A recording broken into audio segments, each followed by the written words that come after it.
I'm going to read you a poem from my recently published Recueil de mémoires en poésie. And I'm going to read you the poem that illustrates the predicament that we Egyptian Jews have when we are asked, where do you come from? So, the title is Qui suis-je? Je suis grec par le fait que j'ai été doté d'un passeport hellénique à l'heure où je suis né. Mais c'est en terre d'Égypte que je vis le jour.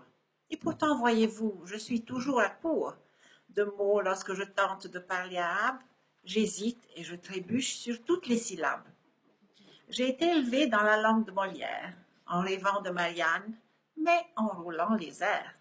Et alors, qui suis-je? Je ne puis être française. Pourtant, c'est dans cette langue que je suis plus à l'aise.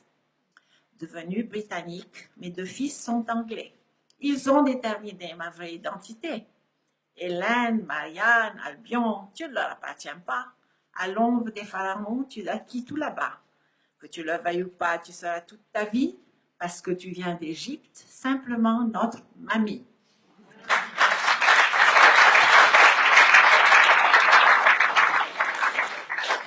Well, I have an English translation, if for who doesn't. Yeah, go on. Yes? Would you like it? Okay. Who am I? I am Greek by the fact that I was adorned with an Hellenic passport at the time I was born. But in the land of Egypt, that's where I saw the light, and I am fully aware that it is not right, that to speak Arabic for me should be a struggle, as I fall and stumble on all the syllables. In Moliere's language educated I was, dreaming of Marianne, but enrolling the R's. So I could not be French. Then tell me, if you please, as it is in that language that I am most at ease, who am I? Now that I'm British, my two sons are English. My true identity they managed to establish. Hélène, Marianne, Albion, that's not where you belong. In the land of Pharaoh, that's where you came along. Like it or not, therefore, all your life you will be, because you come from Egypt, simply our mummy.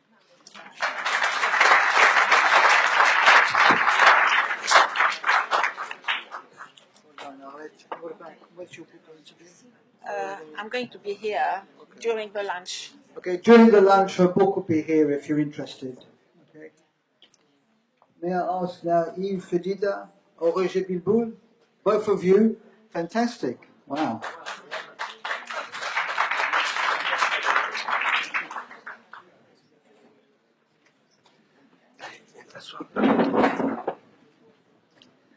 Well, thank you very much, the two professors. It was very interesting, and I think certainly we appreciated recalling the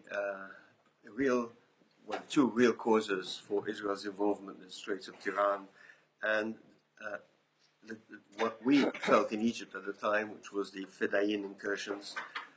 And I remember my grandmother listening to the radio every time there was a Fedayeen incursion, and sort of crying about this. It was very problematic for her because she was born in Israel and was living in Egypt. Anyway, the result of the leaders' actions is that we are here today. And same in America, same in Brazil, same in Australia, same in Italy, same in Geneva, in Paris, and so on. And I would say that whatever happened to the leaders, we are Egypt's loss. And I think that is probably the most important thing that we as Egyptian Jews feel. There is a beautiful film that has come out, which is available on the internet by Elliot Malky, representing or showing what has happened to various families from Egypt across the world. It's a very, very well produced film, in which, by the way, Alec Nakamuli is one of the stars. It's also the fact that we've all become aware of our roots much more as we get older, and we recall what our parents went through. and it takes all sorts of expressions, all forms of expression. Films for Elliot Markey. Arlette has published a book. There is another book of poems being published in the next few days by, in fact, it's his second book by Dr. Elie Mangoubi, who lives in Chicago. Also a book written in French, by the way.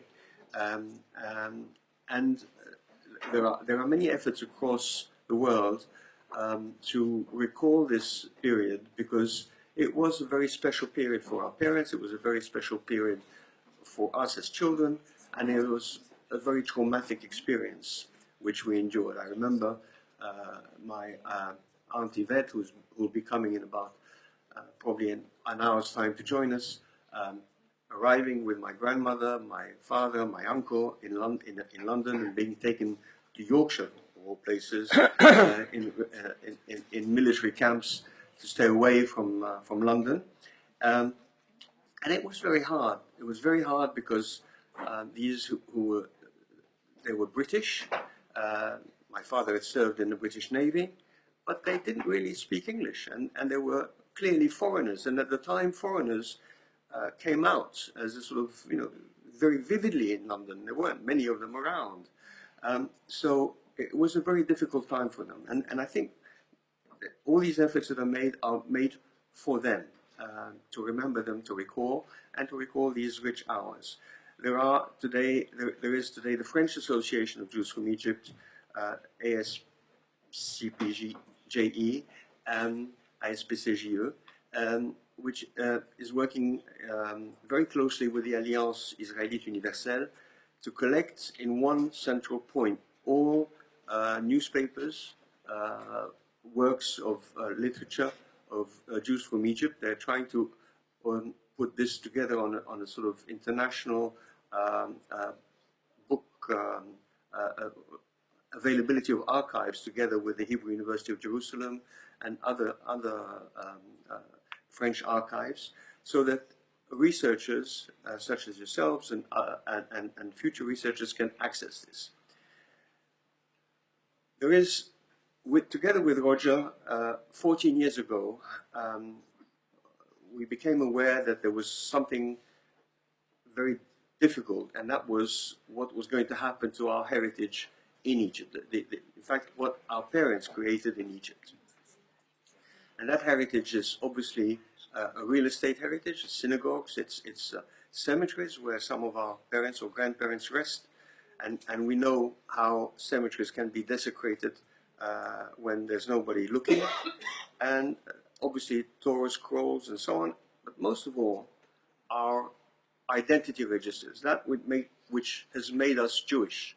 The fact that we were circumcised or had a bat mitzvah or whatever, these are our identity registers, and it so happens that these identity registers in Egypt are probably the most precious ones in the whole of the Mediterranean basin, because they go back to 1830. And in the case of Alexandria, there's a complete collection from 1860 onwards. Therefore, we have the history of all our families there. Sorry, we have the history of all our families in these registers, and it's a shame to let these registers by the wayside and not be able to research where the Jews from Egypt came from in modern times, what they were doing for a living, where they were living in Alexandria or in Cairo, and so on. We've been together with Roger and Alec and Alain Farhi in New York, and Juzi Barda in Australia, and Philippe Ismailoun in Switzerland, and André Cohen in Paris. We've been lobbying the Egyptian government in many ways for the past 14 years. We were nearly successful, and we were doing this with the American Jewish Committee, Congress, Committee, with the American Jewish Committee. And we were nearly successful about 5 years ago with Farouk Hosni, who made all sorts of promises, which obviously he didn't keep. But we were the fools to hear them and to believe in them.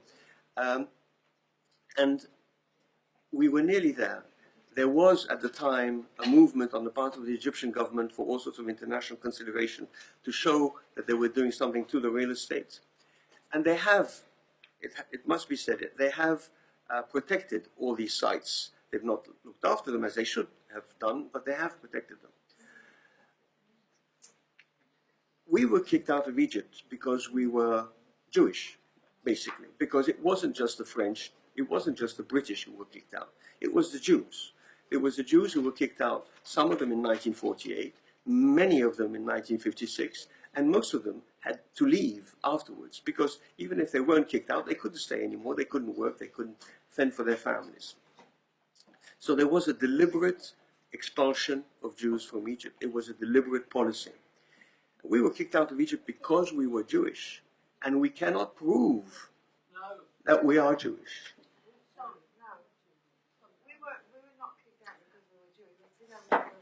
Yes, I know, but you weren't, I know.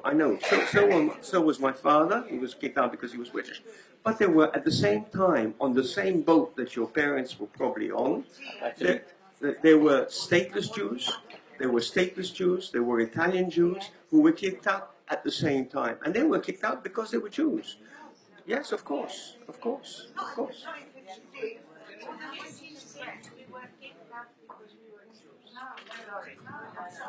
Well,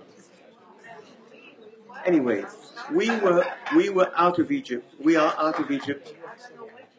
Yes, we were out of Egypt as Jews, and now we cannot look after our identity as Jews, and this is very precious.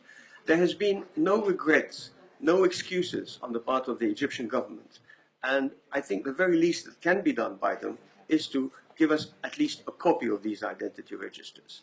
So we should continue. It's been very difficult to obtain anything, and any petition that we have been able to mobilize, we had 1,500 people sign a special petition on this score, have not at all impressed the Egyptian government. We wrote to 9 ambassadors, to 2 ministers, and so on. Nothing happens. So what is to be done next, I don't know, but I'm sure Roger knows. Of course I know. I'd like, because I was told to be quick, 2 things. One, this question of archives reflects what you also said. Not having access to archives in the Middle East is a problem for academics. It's a problem for us in terms of having access to our own identity.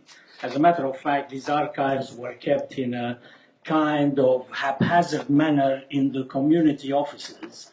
And for some reason, the Egyptians went and seized those archives, and now they are somewhere in the basements of the Egyptian National Archive, and it's almost impossible to have access. And we will continue to struggle to try and get our rights in terms of that access. One other thing before finishing. I'm much older than Yves, so I was there in 1956 and recall what was going on. The strange thing, I was in Alexandria, it was like a war game. It wasn't actual war. I believe there were broadcasts by the British and the French warning where the bombardments are going to be made. And guess what? Everybody rushed to go and see how the bombs were going to fall and how it was going to be. It was a very strange, surreal situation. It wasn't real war where one felt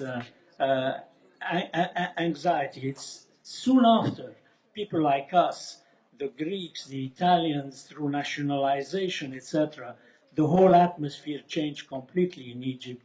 And you say that Jews weren't kicked out because they were Jews. How come there are only 10 or 12 Jews left out of 80,000? If it wasn't for their religion, what else was there? Thank you very much.